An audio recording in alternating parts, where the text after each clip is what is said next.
You likely believe that the word church refers to a building with a steeple and stained glass windows.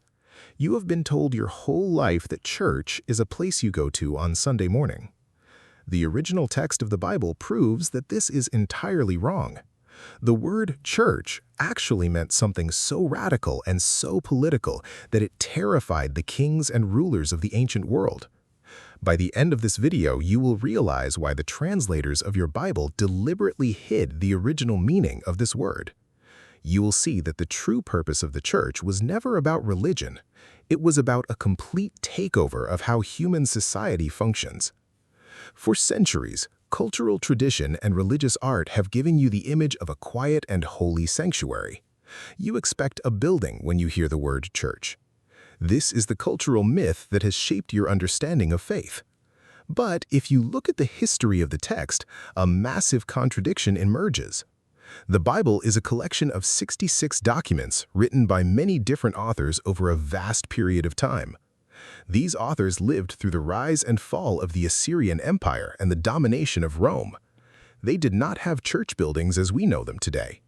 The early church was not an architectural project. It was a movement of people. The word English church comes from a complicated history of translation, but the word used by the ancient writers was the Greek term Ekklesia. The word Bible itself comes from the Greek phrase ta biblia, which means the books. The New Testament was written in Koine Greek, which was the common language of the marketplace and daily conversation. In this common language, Ecclesia was not a religious word, it was a secular word used in the Greek city-states. It referred to a specific kind of gathering. It was an assembly of citizens who were called out from their homes to conduct the business of the city. When you read your Bible today, you think of church as a building. But the original audience heard a word that meant a governing body. The English word church is a translation of a translation. In the 4th century, Jerome produced a Latin edition of the Bible known as the Vulgate. This translation became the official Bible of the Roman Catholic Church for over 1,000 years. Later, translators like William Tyndale and the creators of the King James Version had to decide how to handle these Greek terms. The King James Version eventually became the most widespread English Bible of all time. However, the choice to use the word church instead of assembly or congregation was a political move. It shifted the focus from a group of people with governing authority to a religious institution controlled by the state.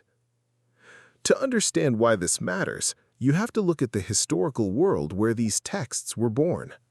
The writers of the Bible lived in conditions that varied enormously. Some were nomadic, and some lived under fierce oppression by foreign rulers.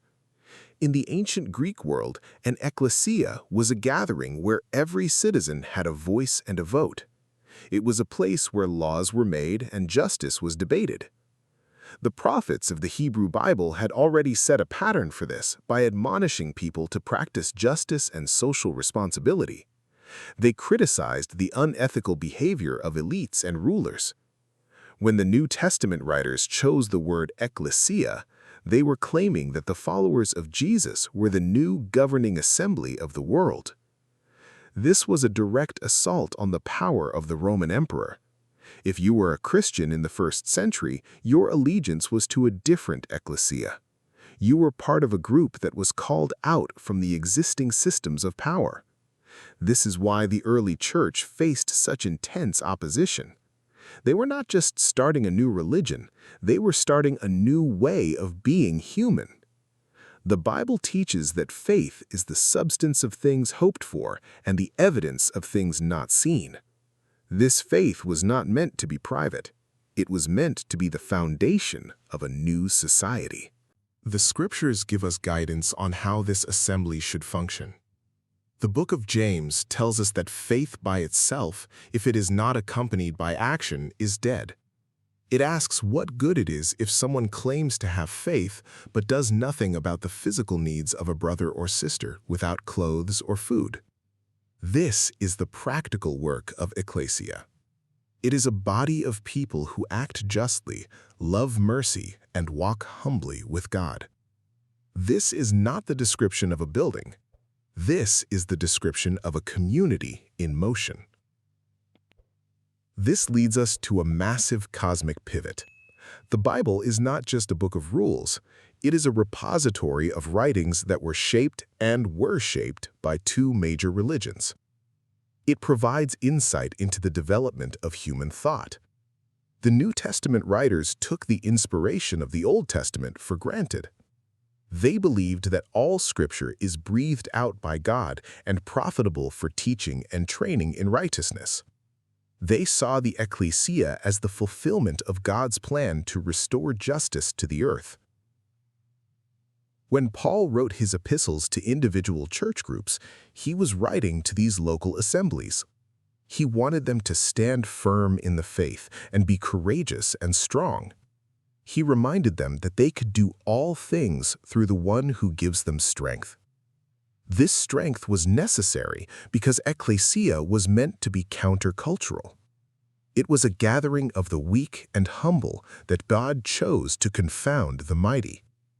It was a reversal of power that inspired movements like abolitionism and civil rights in later centuries. The real battle you face today is the same one the early believers faced. It is the battle over your allegiance. If you believe the church is just a building, you can leave your faith at the door when you walk out. But if you realize that you are part of an ecclesia, then your entire life is a political and spiritual statement. You are called to be a light before men, so they may see your good works. You are called to live in a way that demonstrates your faith through your deeds. The history of the Bible is a history of preservation and change. Scribes maintained the texts with great care, updating archaic forms and making corrections. But the core message of the Ecclesia remained a threat to those in power. Even though no originals have survived, the thousands of existing manuscripts show us the intensity of this movement. The Bible has been translated into about half of the world's languages because people recognize its profound influence on law, art, and education. You have the opportunity to reclaim the original meaning of this word. You can stop looking for a building and start looking for a community that practices the love of God through tangible action. This is the essence of a vibrant and active relationship with God. It is a faith that produces perseverance and maturity. It is a faith that works through love. The true Ecclesia is not a place where you go to hide from the world. It is the group of people who are sent into the world to change it. It is where you find the work produced by faith and the labor prompted by love. It is where you learn to be on your guard and stand firm. The Bible is a lamp to your feet and a light to your path as you navigate this mission. This means your real task today is not finding the right church building. It is finding the people who are living out the righteousness of God. The righteous shall live by faith. This faith comes from hearing the message of God. When you hear that message, you realize that you have been invited into a governing assembly that is older than any modern nation. You are part of a history that includes the ancients who were commended for their confidence in what they did not see. As you move forward, remember that you are not alone in this. The story of the Bible is a story of God never stopping His love for His children. He has provided a means for people to work miracles and become a benefit to their fellow beings through faith. This pattern of faith and action did not start in the modern world. It traces all the way back to the beginning of the relationship between God and humanity. This exact pattern of being called out for a purpose is what we see in the life of Abraham. He had to leave his home and follow God into the unknown. This ambitious faith is exactly what we break down in our next video about the true origin of the patriarchs.